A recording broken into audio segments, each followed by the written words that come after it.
Et monsieur, excusez-moi si j'ai écorché votre nom. Voilà, et je souhaiterais que si parmi vous quelqu'un puisse prendre la parole. Voilà. Monsieur le député, merci.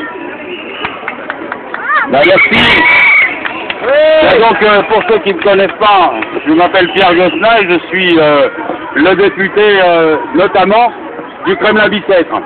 Donc c'est tout à fait logiquement que je suis venu à ce rassemblement parce que je partage totalement les objectifs des actions que vous menez. Je suis en même temps le maire d'Ivry et je fais la même chose à Ivry où les enseignants, les parents d'élèves, les élus sont dans ce mouvement pour contester, remettre en cause toutes les mesures prises par Darcos, en particulier en ce qui concerne les écoles primaires, mais pas simplement, puisque vous savez que la loi et les perspectives vues par Darcos, ça touche l'ensemble du monde scolaire, l'ensemble du dispositif scolaire, de la maternelle au lycée.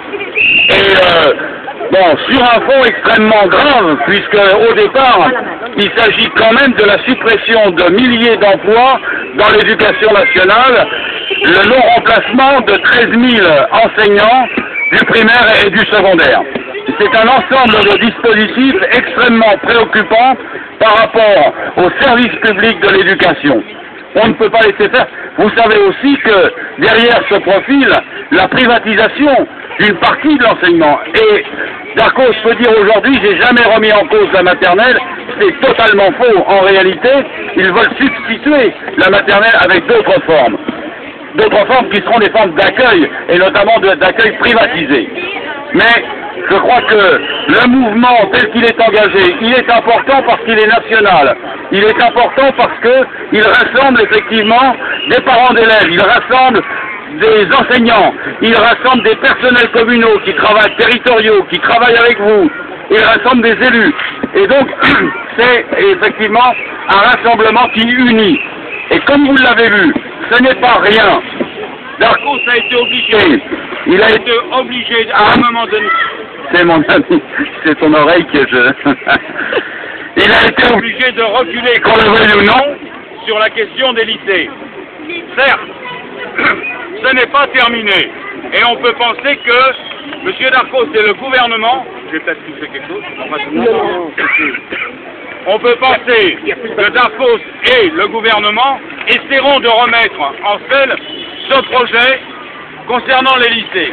Mais le fait qu'ils aient reculé, qu'ils aient dit on reverra, on va rediscuter, etc., c'est quelque chose d'extrêmement important. Ça veut dire qu'ils craignent le mouvement.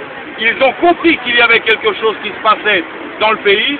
Eh bien, tout ça doit nous inciter à continuer l'action, parce qu'il faut que réellement des actions, de négociations s'engagent et qu'il y ait une véritable réforme. Parce qu'il faut qu'il y ait une réforme de l'éducation nationale, parce que c'est indispensable. Ça ne va pas aujourd'hui, mais si on ne peut pas aller dans le sens de ce que veut M. Darcos et de ce que veulent M.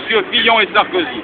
Donc je suis tout à fait d'accord avec votre mouvement que je soutiens et que j'ai soutenu à l'Assemblée nationale en interpellant il y a une dizaine de jours directement M. Darcos. Voilà, continuez et je continuerai aussi de mon côté.